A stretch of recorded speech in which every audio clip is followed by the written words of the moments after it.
Welcome to Storytimer at Large, Carol Faye Taylor. Carol Faye Taylor was born in Lima, Ohio in 1959. She was the daughter of Rosa Lee Taylor and Andrew James Taylor. They had a big family with 8 daughters and 1 son. Carol was 17 and was the mother of 2 young sons, Cheyenne and Charles. Their family lived at 191 North Street in Akron, Ohio. Carol has such a lovely smile in her photo. She looks bright, bubbly, and fashionable. Carol Faye Taylor was a teenager in Ohio in 1976, and sadly, Ohio was a very dangerous place for young women and young men in the 70s, but especially for young women. You might think about Ohio and think about lots of green farmland and idyllic countryside scenes. And those scenes are true, but Ohio also had a very big murder problem in the 1970s and 80s. I wasn't able to find when Carol was last seen or when she was reported missing. There was only one article about her murder that I could find. Carol was found in the woods behind the Roadway Express Motel.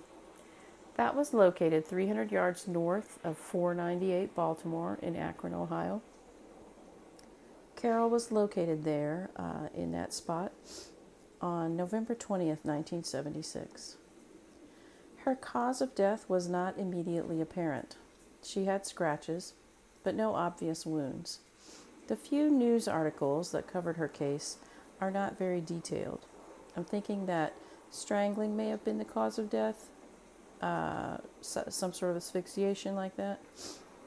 Perhaps there were marks on her neck that weren't easily seen, but that's just a guess. She is, her case is labeled a homicide, so perhaps medical examiners found something that led them to believe definitely that it was a homicide, and that is not publicly available information. Who could have done this to Carol in November of 1976? Well, Larry Ralston was abducting, assaulting, and strangling women in 1976 in Ohio. And he would continue doing that until he was finally arrested in in December, I think it was, or November of 1977. And he would be convicted of several murders. Ralph Richard Howell was also a rapist who abducted, raped, and strangled victims. He had a habit of using rope, and the rope that he used was probably from his job.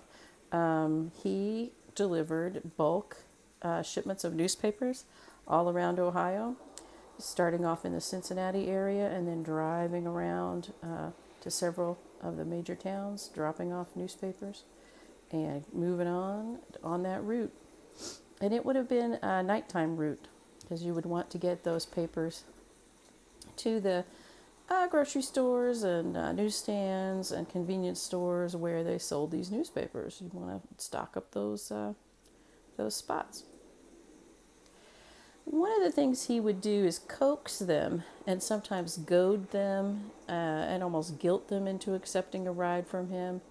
One victim of his survived, and she said he kept saying things to her. She was on the side of the road with a broken down car, and he kept saying things to her like, "Oh, come on, I'm not going to bite you. What do you think, I'm some sort of animal? I'm a nice guy. Get it, I'll take you. You don't have to walk. I can help you. Somebody else is probably going to come along, and they're not going to be as nice as me." And so he's kind of goading them, guilting them into accepting this ride, to say no. I mean, beggars can't be choosers. Who are you to say no? You're on the side of the road and I'm offering to help you. So that's a really crappy power dynamic. That's a really coercive thing to do, diabolically coercive. But as soon as they did get in the vehicle, according to a victim who survived. As soon as she got in the vehicle, he put a loop of rope right around her neck, and it was prepared. It was ready. She didn't even see it coming. She's getting in the vehicle, and it's around her neck before she even realizes it. He would use that rope to strangle the victims unconscious. He would then sexually assault them. He would kill them and then dump their bodies all over Ohio. And I also think Kentucky, too. Ralph Richard Howell passed away in a car accident in Kentucky and it might have even been part of his usual route that he took in delivering papers. I'm not sure, but it seems like it might have been. And so, yeah, he passed away in Kentucky. So one of the things I started doing was looking at victims who might have been dumped in Kentucky. And that's something I'm still following up on. Carol Faye Taylor's killer can't be Eugene William Gall Jr. In this case, he's still incarcerated for a series of other rapes. And including armed robbery and abduction charges. So, and those happened in and around Lima, Ohio. And he was so regular at showing up in Lima and raping women and girls that he earned the nickname the Friday Night Rapist. So, you know, he was not going to stop. And he didn't stop, but he did serve some time in custody from, he was arrested on December 15th, 1970, but then I've read another article that said his arrest in the Lima cases was in 1972, early in 1972. So I've got to follow up on looking that up and see if he was out between late December 1970 and then all of 71 and then part of 72 it would have been. But he's definitely incarcerated in 1976. He wasn't released from his stay until April 12th of 1977. He was supposed to serve a sentence of 10 to 30 years, but ended up serving less than 7. He managed to talk his way out at a parole hearing. He then went on to murder at least 2 girls that we know of, Beth Ann Moat and Lisa Jansen, before his capture in April of 1978. And he was captured not too long after he killed Lisa Jansen. And he also, right after killing her, he committed an armed robbery of a convenience store and took not only the cash in the cash register, but at gunpoint with a .357 Magnum, he robbed all of the people that were in the store. So he didn't walk into an empty convenience store. He walked into a convenience store full of shoppers, and he robbed them of their jewelry and their cash, and one by one going around that store, and then also got the cash in the cash register. And as he was leaving, the police apprehended him. He got in a firefight, a gunfight with the police, and he ended up killing a police officer, and that ended his life of crime. He has been in jail in Ohio. Part of his time in jail was in Kentucky as well, but he is currently serving life in Ohio. And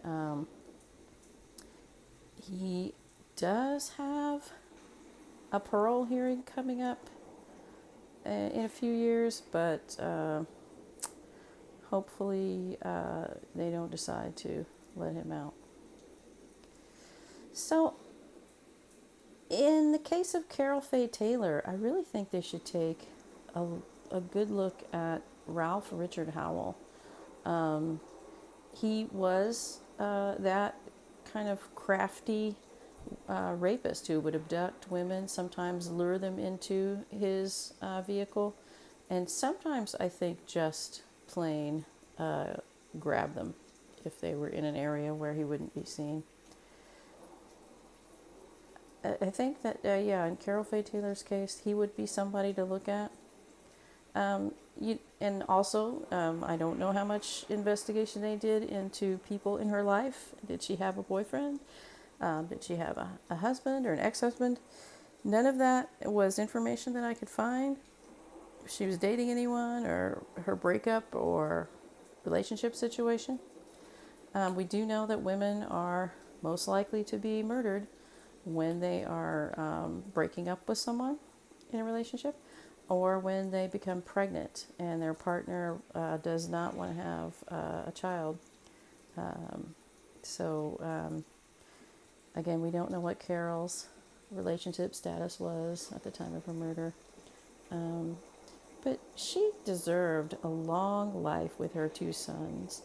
I mean, look at that beautiful smiling face. She deserved a long life with her 2 sons. She deserves to still be here with us right now. Carol Faye Taylor's murder is still unsolved.